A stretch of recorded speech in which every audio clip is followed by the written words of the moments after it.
Good afternoon and welcome to another stream here on DreamBank's Facebook page. My name is Andy Frisky. I am a senior dream curator at DreamBank. I'd like to welcome everybody who is taking the time to tune in today. I'm very excited to introduce our featured speaker. But before I go ahead and do that, just wanted to fill you in as to a little bit about who we are and why we're here if you aren't familiar. So DreamBank is put on by American Family Insurance. We're located in the heart of Madison, Wisconsin. And the sole reason why we exist is to help inspire people to pursue their dreams. In large part, we do that through the programs that we offer. So since about the end of last March 2020, we've been putting out about one video a day streamed event. We have 11 different event series that we organize them into, anything ranging from small business and entrepreneurial workshops, such as the event today. We have a crafting series, which is really well curated. We have a inspiration, motivational wellness speaker series. So that's just covering a few of them. If you're curious about some of our past offerings or our upcoming offerings, go ahead and press the events tab. You're probably watching this on our Facebook page here. Go ahead and press the events tab and you'll get a good context as to some of the other wonderful events that we've had in the past and have coming up as well. One thing I would really like to highlight in particular is our new dream coaching program. So the second cohort will be kicking off March 8th and March 10th. There's two intake events that we ask folks to attend to start their dream coaching process. So if you're curious about that, it's on the events tab as well. So go ahead and check that out. Without further ado, I would like to go ahead and introduce our featured speaker, though, David Cook. So David is a T6 paraplegic. Is a speaker, coach, and author of the award-winning book, Getting Undressed from Paralysis to Purpose. In his book, David encourages the reader to keep moving forward regardless of life's challenges and to put purpose into action by helping others. David's basketball coaching career is distinguished. Highlights of his coaching career include serving under Coach K at Duke University, representing the United States in Estonia and Finland with coaches Frank Martin and Guy Rancourt, and serving as the head coach at Marquette University High School. After leaving the corporate world, David spent nearly 25 years in education, including 17 years at his alma mater, Marquette University High School, where he taught economics and served as the diversity director. He's also earned a Bachelor of Business Administration and Finance from the University of Wisconsin-Whitewater and an MBA in Finance from Duke University. He currently resides in Wauwatosa with his wife, Mary Pat. Without further ado, though, I would like to go ahead and kick it over to you, David. Well, Andy, thank you for having me, and hello to everyone out there. It's always an honor to speak with people and to share about building winning teams and leadership, and just hopefully to inspire some of you to just keep going in these difficult times. It's good to be back, Andy, and again, I never take these things for granted. We want to talk about today how to build a winning team and what that actually means. And by the way, I want to save some time at the end for question and answer time. And so I think you can put questions in the chat and Andy will step in and help out with that. One of the things about the virtual world that is a challenge for me is not being there with you and feeding off the energy that you give. And the question and answer sessions were always and are always exciting for me. So please feel free to ask questions so that we can have some exchange.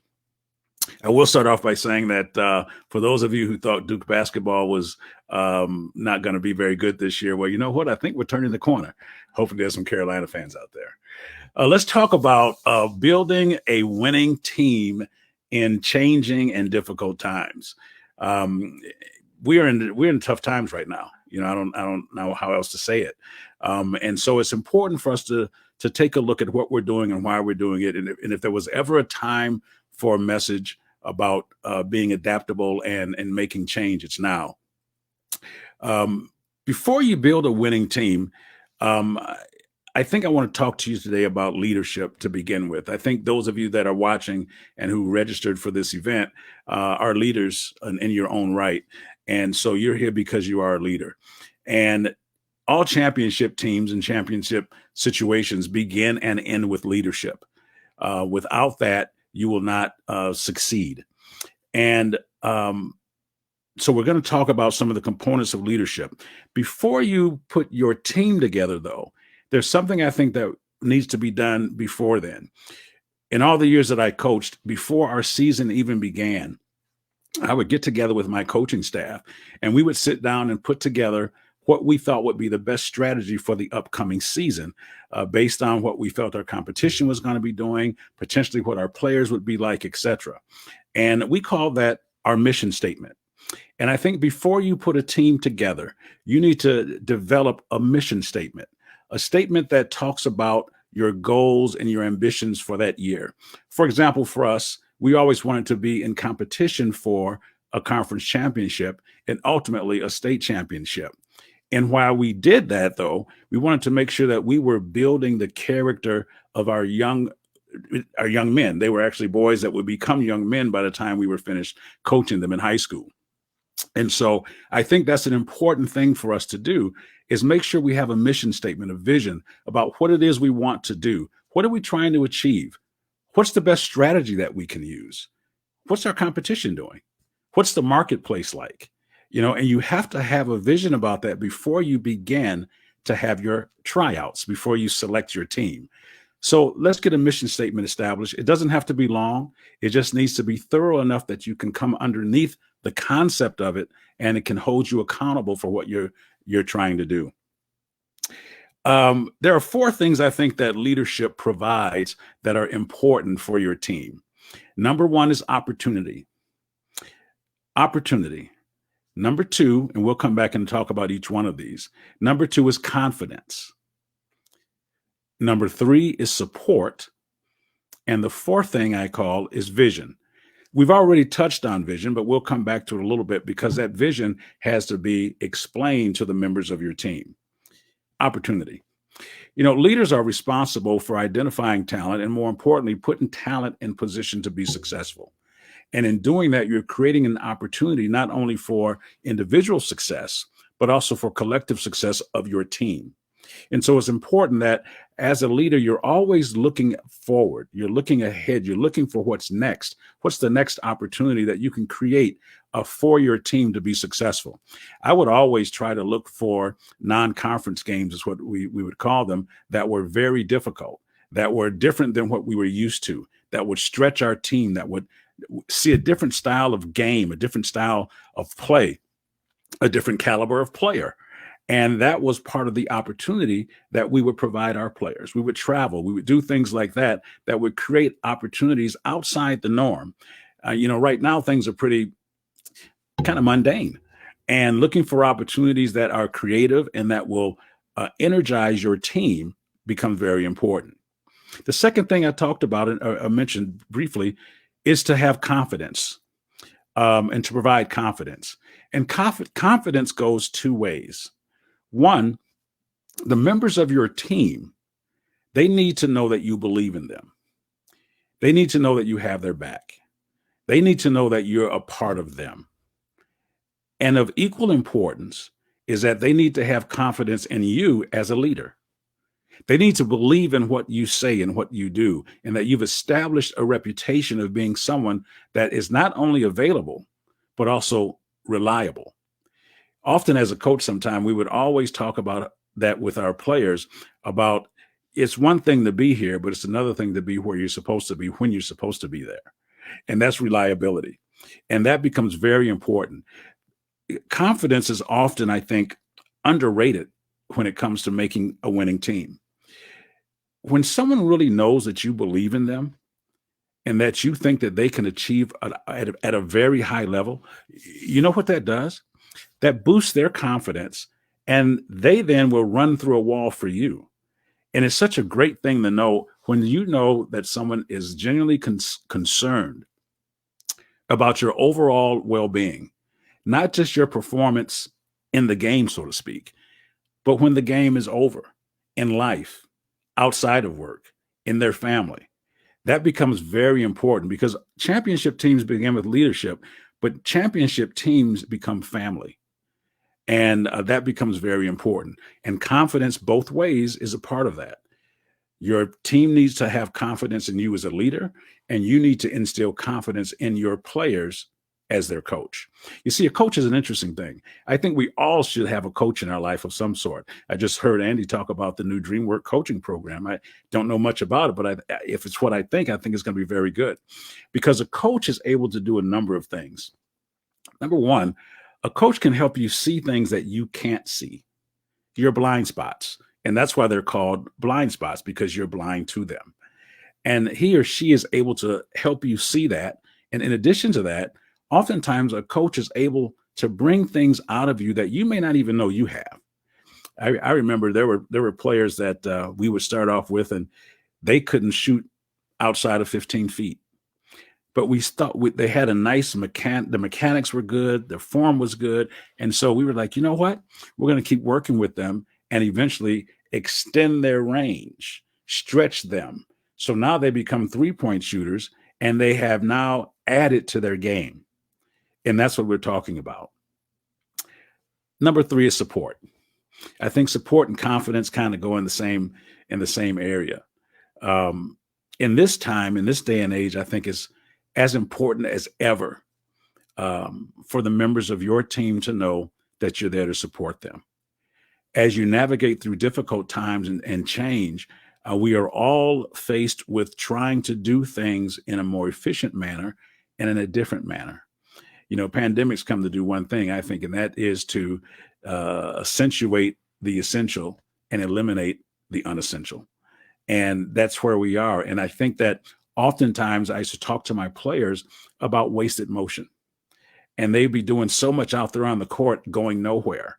And they would look nice, and they could dribble and dribble and dribble and take it between their legs and go behind the back and do all this stuff and still be standing in the same place they were. That's wasted motion. That's confusing activity with achievement. And I think in these times, we need to encourage the members of our team that we may have to do things differently. You may have to reach into your toolbox. You've got more in there, but you want to be efficient in what you do. You want to be moving forward. You want to be making a basketball play is what we would call it. We want you to be putting pressure on the defense, put pressure on the other team, because the action that you're taking is really moving forward and it has your competition on its heels. That's a basketball move. And that's what we want to have happen. Vision. We talked about that at the beginning. The members of your team, it needs to be clear what the vision is of the program. These are our goals. These are our expectations. Here's our standards. Here's your role in that. That needs to be spelled out, not one time, not 2 times, but repeatedly over and over again until the members of your team, they're able to tell you the vision without you even asking, because it becomes a part of their thinking, becomes a part of their muscle memory. Is one of the things we talked about in basketball a lot, is that if you practice enough and you take enough shots and you do enough passing and do enough dribbling, that the muscle memory kicks in the middle of the game, and you're doing it and you're not even using a lot of mental effort, because now it's something that's natural. So it's important to make sure that your vision is clear and that it is concise and that it is communicated effectively to the members of your team. And we used to post it up in the locker room, in the gym, and I even had a classroom that I taught in, and they would come in and I'd have things posted up that were reminders of who we are and what we were trying to accomplish. Let's talk about some of the characteristics of a coach. Number 1, and I think the most important, is to have excellent communication skills. Now, communication skills, not only does it mean speaking skills, but I think it also means listening. In this environment that we're in right now, and in any environment that is difficult, the one thing that your players need more than your presence is your voice. In all the years I coached basketball, I never used a whistle in practice. And the reason I didn't is I wanted them to respond to my voice, because in a game, a whistle would blow and that would stop all activity. So I would use my voice and I guess I was voice recognition before there was voice recognition. And I would use my voice and not a whistle. And my voice in the midst of a chaotic situation could calm that situation down. It could give instruction. It could instill confidence. It could take a timeout. It could pull the team together. But my voice became very important. And your voice as a leader of a team in this environment is very important. Your players need to hear from you. If they can see you, that's even better. And if you can be there, that's the best. But when you can't, your voice becomes your presence. And that becomes very important. Listening is a huge part of communication. One of the greatest lessons I learned in coaching was to listen to my players and listen to my coaching staff. We were in the midst of a very difficult start to a year, and I had a meeting with my team, and because I didn't know what was going on, we were 3-5, and I thought we had a really good team and thought we had a chance to go places, and things just weren't going well. So we had a meeting. I pulled the team together in my room, and one of the players said to me, "Coach," I asked them, "What can I do for you guys? What's going on?" And he said, "Coach, we need for you to coach us." And I was like, "What did he just say? We need for you to coach us." Well, I thought I was coaching them. And he said, "Well, Coach, when it gets crazy out there, we need your help. We need for you to step in and give us guidance." And see, this was a team that was a veteran team. We were returning a lot of players. They knew our system. They knew our vision. They knew all of those things, but they still needed to be coached in those moments of difficulty, just like we're in right now. Everybody needs to be coached and help to navigate through the chaos of the game. That was a great lesson for me to learn because I took for granted that they would know something. I took for granted that they would understand because of what they had done in the past, and they were experienced. And I thought for sure that they would be able to handle the situations on their own. Oftentimes it's not that way. I know that sometimes you risk overcoaching. And I guess I'd rather make that mistake than not provide what they needed at that time. The other thing I learned was listening to my staff.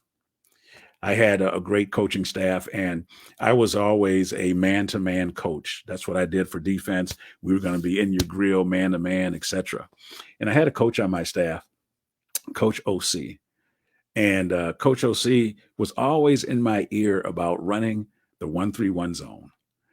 And I didn't, I was like, fine, whatever. I just kind of blew him off. He stayed persistent with me, and he began to talk to me about it more and more and more. And he said, "Coach, based on the players that we have, I think this might be a better system than what we're running. And when it comes time for the playoffs, it may give us a better chance to advance in the playoffs." Well, I thought about that. That sounded great. And he got my attention with that, but I didn't move on it right away. And see, I didn't move on it. And I'll tell you why, to be honest with you, because I didn't know how to teach a zone. I didn't know what to do with that. And so I allowed my pride to couple with my ignorance, and that kept us from winning at a level that we probably could have for a longer time. Well, eventually, I listened to my coach. And not only did I listen to him, I allowed for him to teach our program how to run the 1-3-1 zone. And in the process, I watched what he was doing so that I could learn it as well. And so it was a double lesson for me. One, it's okay to not know everything. And you can rely on people to help you. And he taught me the importance of knowing your team. And as much as I wanted to have our guys play man-to-man and do all that, we really weren't a fit for that. It wasn't the way it was supposed to be. Once we did that, we really began to win. And that year that the player told me I needed to coach, we had already had the 1-3-1 in. Well, that team went all the way to the state semifinals for the first time in the school's history. And we lost. I hate to talk about this, but we lost at the buzzer on a top of the key bank shot. And that was the last time our team had gone to the state tournament. But those are all lessons along the way. And I think that's part of what's important. Not only are you a great communicator, and you need to obviously be able to speak and make clear what you want your players to do, and you need to be an attentive listener, but you need to be present. You need to be present with them in those moments. You can't be distracted and thinking about other things. You've got to be focused on that game with that player at that time. The second thing that a coach needs to be able to do, and we talked about this earlier, is you've got to pick your team. Well, how do you do that? Well, if you've got a vision statement ready and you know the strategy that you need to use in order to compete successfully against your opponents and your competition, then you should start looking for the skill sets that are essential for that. For us with our tryouts, we did some basic things. I think the fundamentals, we should never leave them. We always talk about, let's go back to the fundamentals. Well, why do you ever leave them, I guess? Like, that's the question I would have. And we all do that. But we start to begin to understand, can you pass? Can you dribble? Can you shoot? Can you rebound? Are you athletic? Can you run? Can you defend? What piece of our vision can you fulfill? And that's how we begin to look for members of our team and players of our team. We knew that we couldn't have all guards. We couldn't have all big guys. We couldn't have just rebounders. We needed to have a mix of things. It's kind of like making a cake. I love to bake. I haven't been doing it much during the pandemic because I'd be 7,000 pounds. But the one thing I love about baking is that individually, the ingredients aren't that tasty. I don't know if any of you just enjoy eating butter by itself or perhaps having a cup of flour. I don't do that. But when you put them all together, you put the eggs and the butter and the milk and the sugar and the vanilla and the other things that are required in that recipe, you come up with a complete cake. You come up with something that's edible, something that's enjoyable. The same holds true as we build winning teams. We have to identify the pieces properly, and we have to know how much of each we can use for what we're trying to do. That's a real skill for leadership. That's a real skill for a coach. And you may not always get it right, but that's one of the goals of that you have, is to try to make that happen whenever you can. And so identifying talent and putting people in positions to be successful. Because see, the more people are successful, the more their confidence builds and the more they're willing to move forward and even take risk and do things beyond where they are today. And so confidence is built through success. And so you want them to be as successful as possible in what they do. One of the areas that I really didn't like as a head coach was having to make cuts. And, coaches and leadership have to deal with very tough decisions, tough situations, tough conversations. You can't run from them. They're going to be there. You have to deal with them. And the more you deal with those situations, the more comfortable you become. I think that, cutting a young man, I coached boys basketball, and cutting a young man, 15 to 16-year-old young man, where this is their dream, their goal, their world, that was not a pleasant thing for me to do. Those are very difficult, but they were necessary for me to move forward with the team that I had chosen.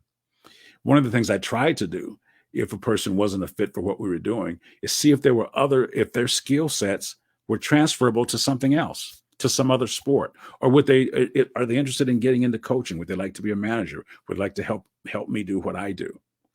And so that's one of the things that's important, is there's got to be a sense of compassion that goes along with being a coach, with being a leader. You've got to learn that they're people and they have families and they have situations that they're dealing with, and to make those decisions that are difficult in a way that is full of compassion, and that still is looking out for the best interests of that person in the long run. Perhaps it's not on your team, but maybe there's another team that they can play on, or another team that they can be a part of. You just never know how those things work. I'll tell you a quick story about that for me. When I went to Duke University to get my MBA, I wanted to be involved in the basketball program. When I decided to get an MBA, one of my criteria was for the school to have a Division I basketball program. And so I ended up at Duke University, and I wanted to be involved and I wanted to be a part of things. And I finally ended up meeting Coach K, and that's a different story for another talk. And one of the things, there was no position there available. And Coach had me in his office and he said, at that time, Jay Billis was the grad assistant, and Tommy Amaker, who's the head coach at Harvard, was there, and Mike Bray, who's the head coach at Notre Dame now. They were all there. And Coach was very honest with me, and he said, you know what? We'd love to have you around, but we don't have a position for you. There's nothing that you can do right now to help us. Would you be willing to come to practice every day this year and just sit and watch and learn what we do. That was a tough thing for me to hear, but it was the right thing for me to hear. And I said, absolutely, I would. I used that opportunity to learn and to glean from him and the players and the team, learn their system, learn their mission, learn the things that they were trying to do. When the next year came along, I'm excited. I'm like, okay, Jay's graduated from law school. This should be my time. I go to see coach and he says, well, that position that Jay had has been eliminated. And so we don't have a position for you unless you're willing to be a manager. Well, let me just kind of set the context of that for you. I was 28 years old, going into my second and final year of my MBA program at a top flight MBA school, 28. And a manager is responsible for filling up water bottles, making Gatorade, doing laundry, those types of things. Whew, man, that was a little harder to hear than the previous year. But you know what? I took it. And I took it because he was giving me an opportunity to be a part of the team, perhaps not in a way that I thought I would be, but it was still a part of the team. And so I wanted to be the best Gatorade maker. I would run down loose balls or roll them down and do laundry or whatever they asked. And eventually that led to me not doing that any longer and becoming more of part of the coaching team there. And I just say that story because some of you may be a part of a team or have been a part of a team, and what you are doing may not seem that significant in terms of the team, but everything is significant. Everything matters. I remember my classmates would ask me, "Hey, Cooks, what do you actually do? For the basketball team, what do you do?" And my response to them was, "I'm helping them win championships. That's what I do every day." And they looked at me and said, "Well, how so?" I said, "Well, someone's got to get the water. Someone's got to get the loose balls. If all that's not done, then their practices won't be as fluid as they need to be. And someone else who's not supposed to do that would have to do that." And there goes back that concept of reliability. How reliable are you to do the things that you are called to do as a leader, as a coach, as a member of a team? Can we rely on you to be there to make sure that water is ready? Can we rely on you to wipe that floor up when guys fall? Can we rely on you to get those loose balls? See, reliability might be the most valuable trait outside of gaining trust on a team. I played point guard in college. I played wheelchair basketball, and I was a point guard. My responsibility was to run the team on the floor. And the other player's responsibility was to be where they're supposed to be in that play. And as a point guard, if you weren't there, okay, I gave you a couple of chances. But by the third time, if you weren't where you were supposed to be, I'm going to look to someone else to fulfill our opportunity to score. And the reliability of you being unreliable impacted how I could interact with you, how I could use you as a member of the team, and how the coaches would interact with you. So that becomes pretty important. There's one final word, and then I wanted to read a couple of things from my book that's important in terms of building a winning team, and that's accountability. And accountability needs to be horizontal and not vertical. Every member of the team needs to be accountable to every member of the team, and that includes the coach and or the leader of that team. When we are able to honestly hold each other accountable to the standards that we set, have open and honest dialogue and conversation, even though sometimes it may be difficult conversation, it makes us a better team. And so to have accountability and be willing to be held accountable by other people on your team is very, very important in terms of moving forward and having a successful team that can win you championships, that can compete for state championships, conference championships, for being the best sales team, for leading your company in sales or whatever it is that you do. That becomes important to have things that are measurable. If it's not measurable, I'm not sure how important it is for you in your life. We should measure everything that we do. How do we spend our time? How do we spend our money? What are our relationships like? What do we do on our job? Have things that are measurable as part of your vision, as part of your focus, because that gives you an ability to know how to measure things and what to do. I wrote a book called Getting Undressed. You can probably see it in the back there, From Paralysis to Purpose. And I did a section in here where I was coaching a team. I took over my very first head coaching job was in Darien, Connecticut. And we weren't very good. And I knew going in it was going to be a struggle. And one of my jobs was to change the culture, change the atmosphere.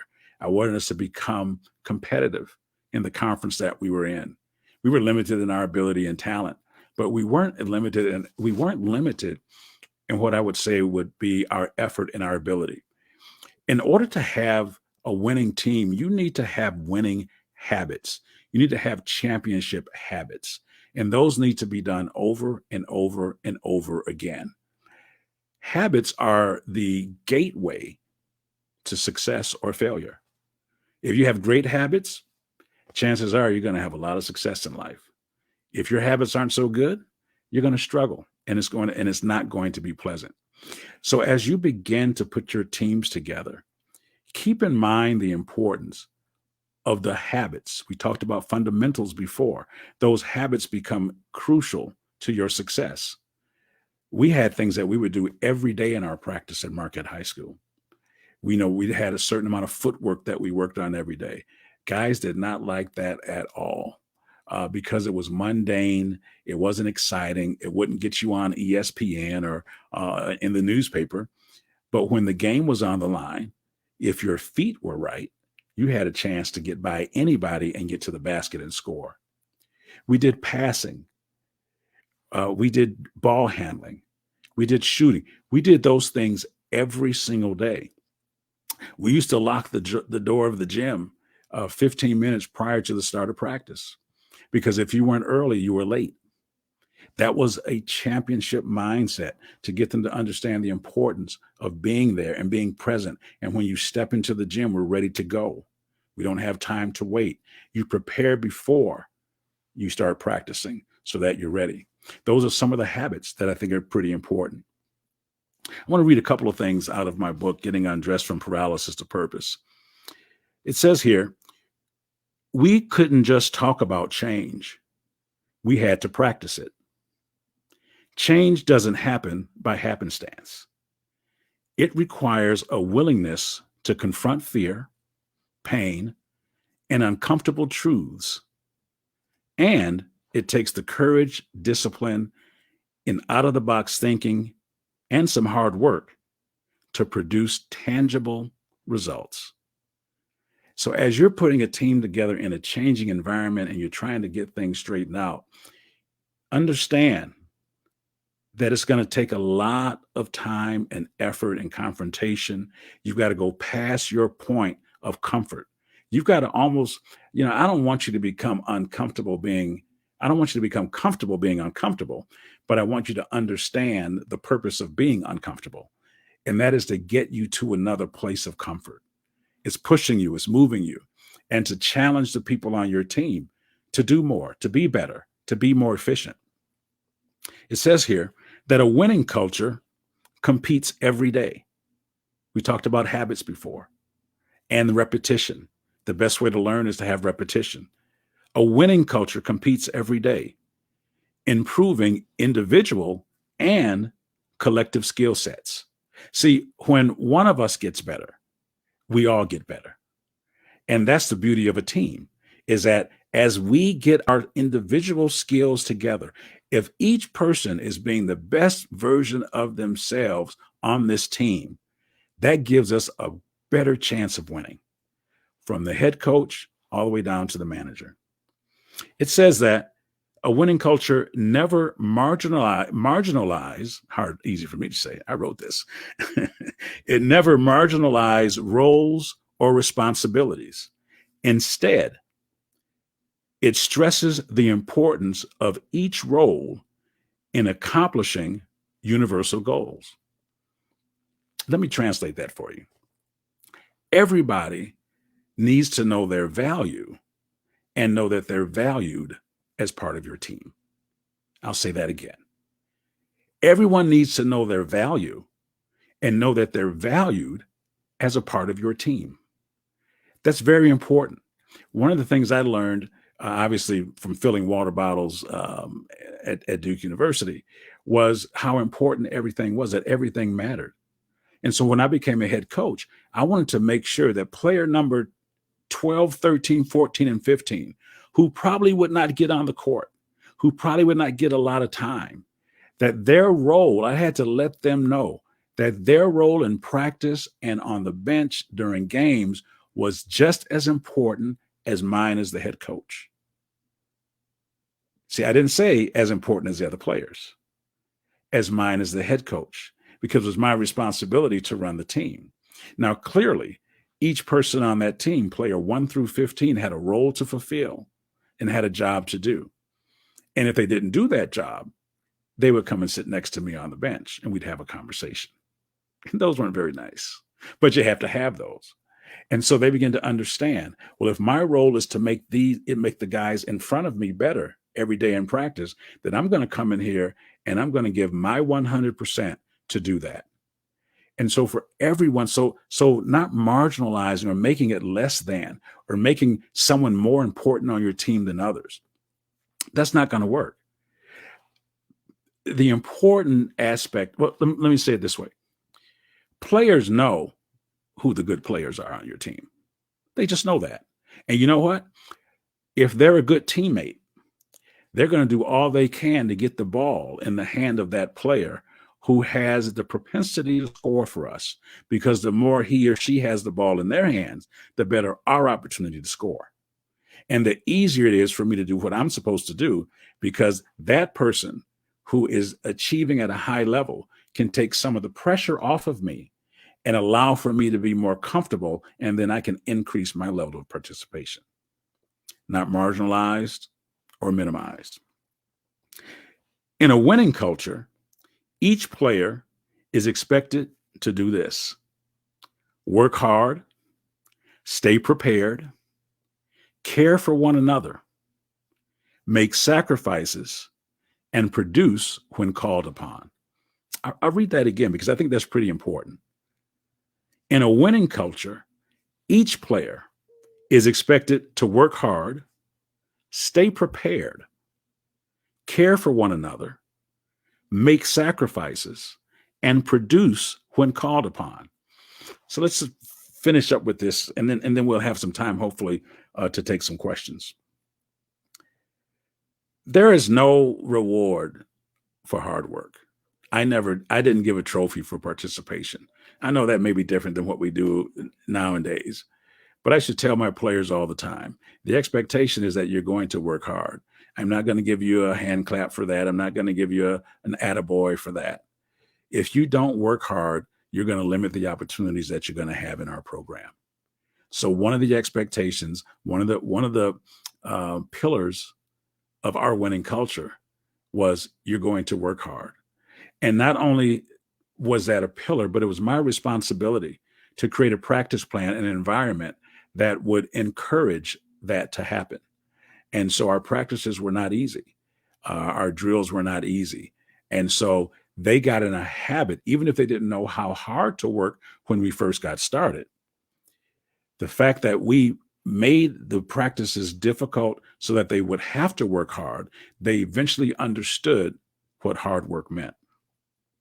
They need to stay prepared. You never know when your number is going to be called. You never know in a game when someone's going to get injured.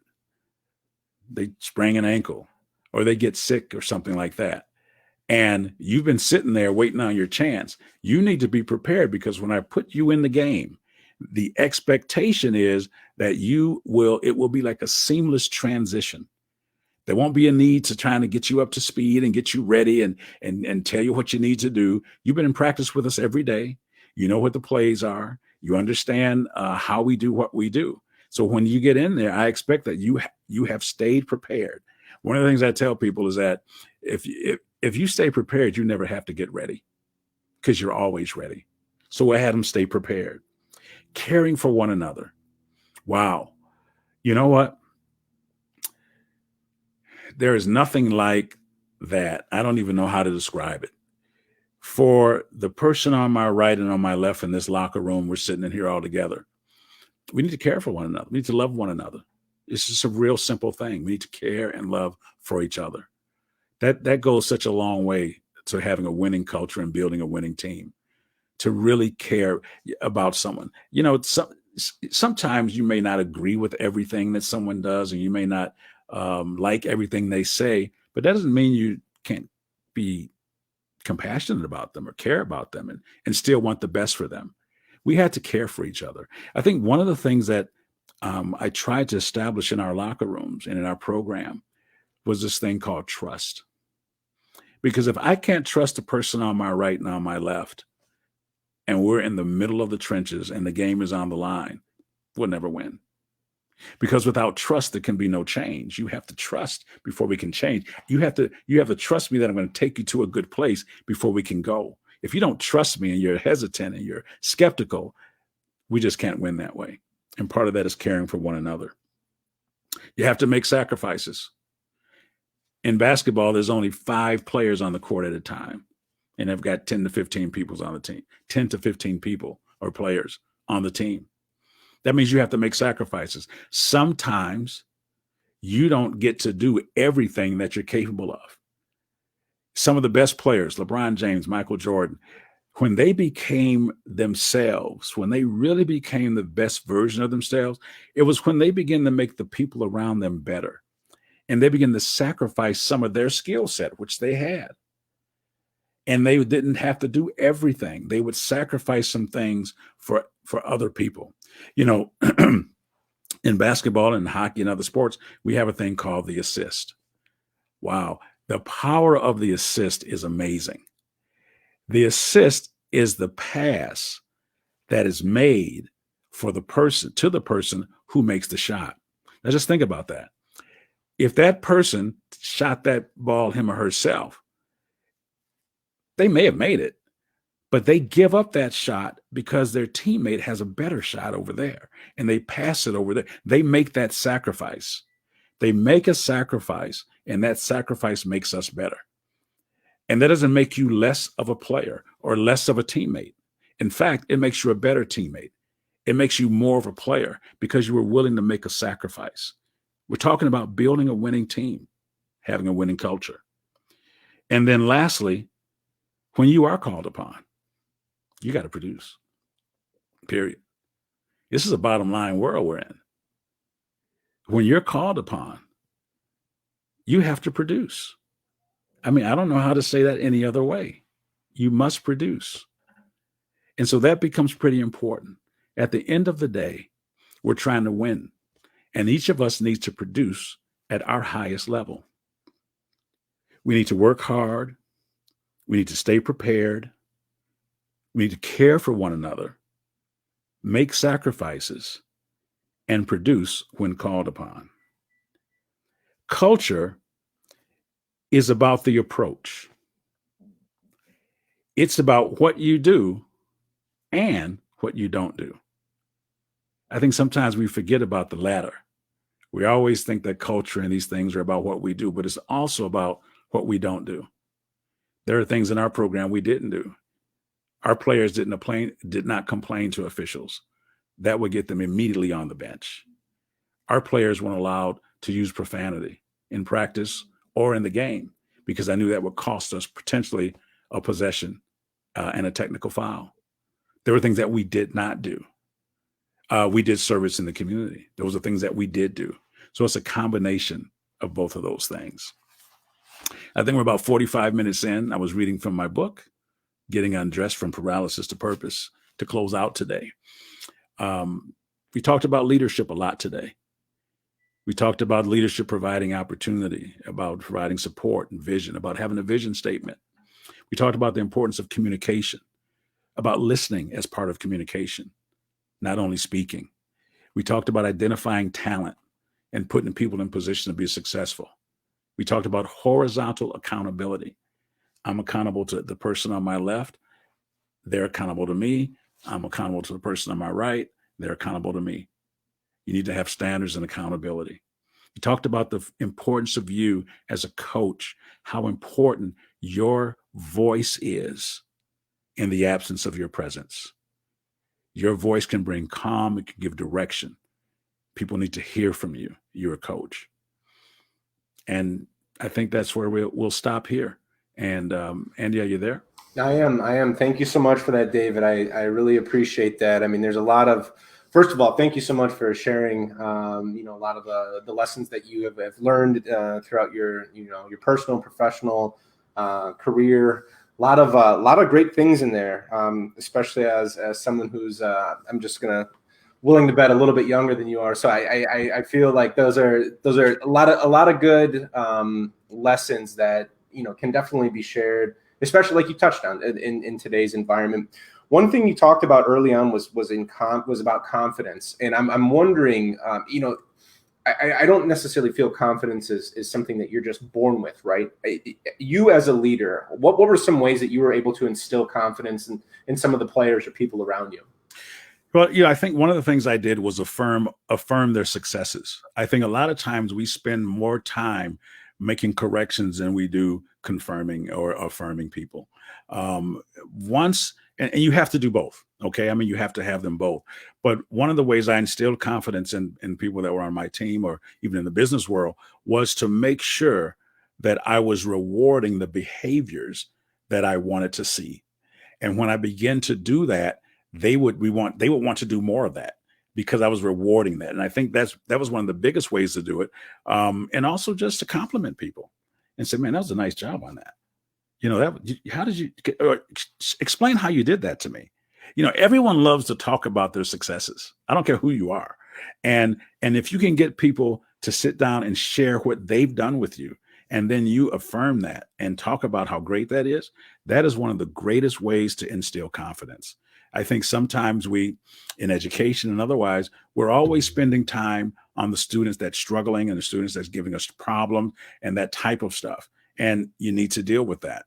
But then the other 90% of the kids, we don't spend a lot of time on. We don't affirm them. We don't tell them they've done a good job. And I think that's where it all began and begins with me.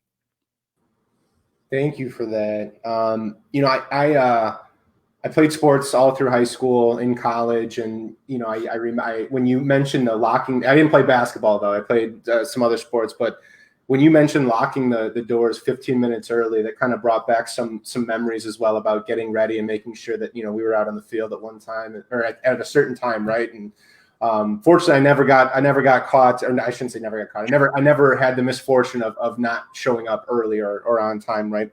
One thing you also touched on though was things that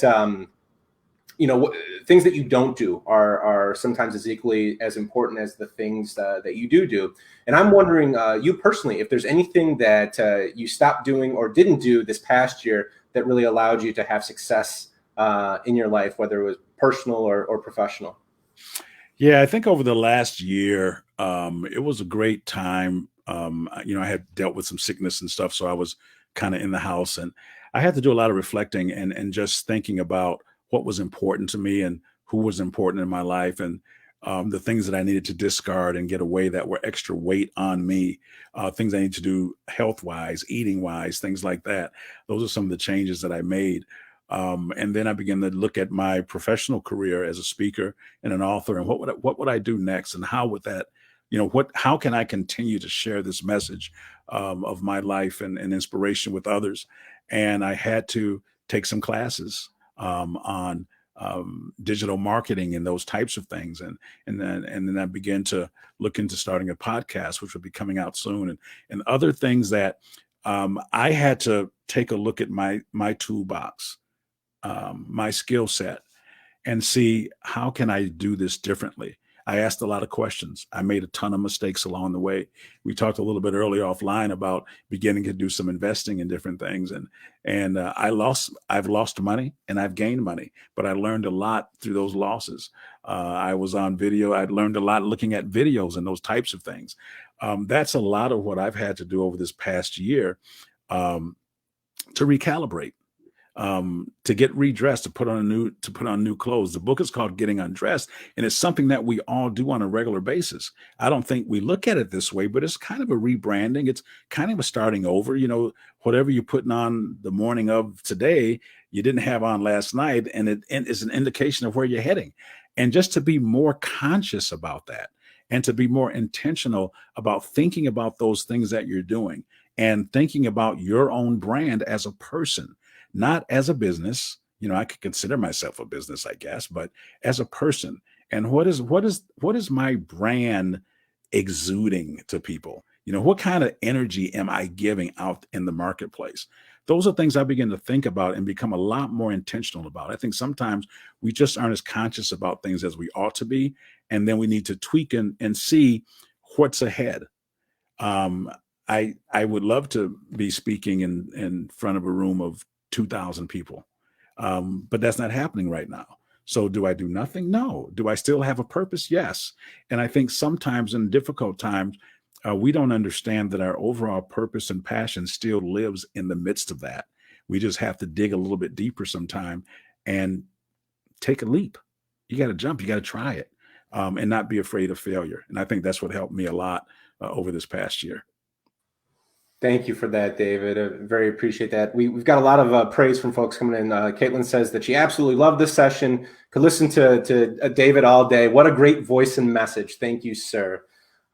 Kim also states this was fantastic. Sarah also very much thank you for this platform. David, if people are interested in purchasing your book or getting in contact with you, what would be the best way of going about that? Well, the best way, a couple of things. One, you just go to my website, which is davidcooksspeaks.com. And from there, you can buy a book or contact me or whatever you wanted to do with that. Whether you want me to speak in an organization, buy a book, whatever. Also, I'm on LinkedIn, David Cook Speaks MBA. I'm on Twitter, Instagram, Facebook, and those are all at DCE Speaks. You can DM me and do any of those things. So I'm fairly public on social media, and my website's a great place to go.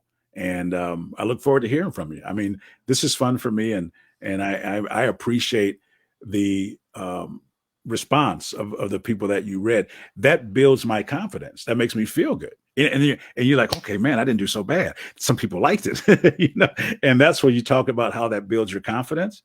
At least it does for me. I mean, and I think I'm just kind of a normal guy. Sure. So if it happens for me, I think it happens for everyone else that way.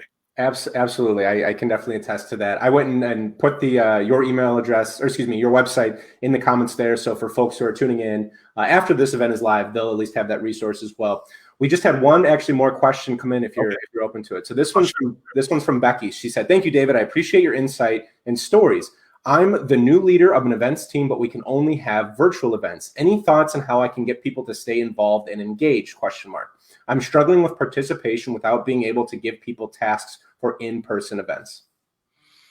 Wow. Well, you know what I would do? Have you had a conversation with the people that you're trying to get to be involved yet, and let them know that you're struggling with trying to figure out how to get them engaged and get them involved? I would ask them that. I would have a meeting about that and say, look, I'm struggling. Are you guys struggling too? What do you think will work? Do you have any ideas? Because I'm just not having a good time making this work, and I need your help on that. That's where I would start. I would start with the people that you are trying to get to be engaged and let them know what they think. How can we make this better? How can I get you more involved, more engaged? And then also, once you're able to do that, and because I believe that they will respond to that, then on the other side of their engagement, there should be some sort of recognition, congratulations, affirmation, or something to let them know that the steps that they took to help make this better did make us better. And you thank them and appreciate them for that. And then you open it up again for more ideas. I think that's the only way we can do this virtual thing. I think because it's new to everybody. And the more you ask questions and the more you ask for ideas, because I've had to get a lot of help in how to do this and get my lighting right and get my sound right and all that kind of stuff, trying to do audio books and all that kind of stuff. Had to get a ton of help and ask a lot of questions from people who were on the other end of what I was doing. And I think that would be a great way to start. And if you have some other questions, hit me up and we can do a Zoom or something and talk about some of that. There you go, Becky. We've got David's website in there. So if you have any more, go ahead and reach out to him. That appears to be all the questions that had come in, David. Again, I want to thank you again for putting this wonderful presentation together. Gleaned a lot of insights from this. Thank you all, everyone who tuned in and took the time out of their day to join us as well. Wonderful questions. We'll go ahead and cap it there, though, and we will see you all next time.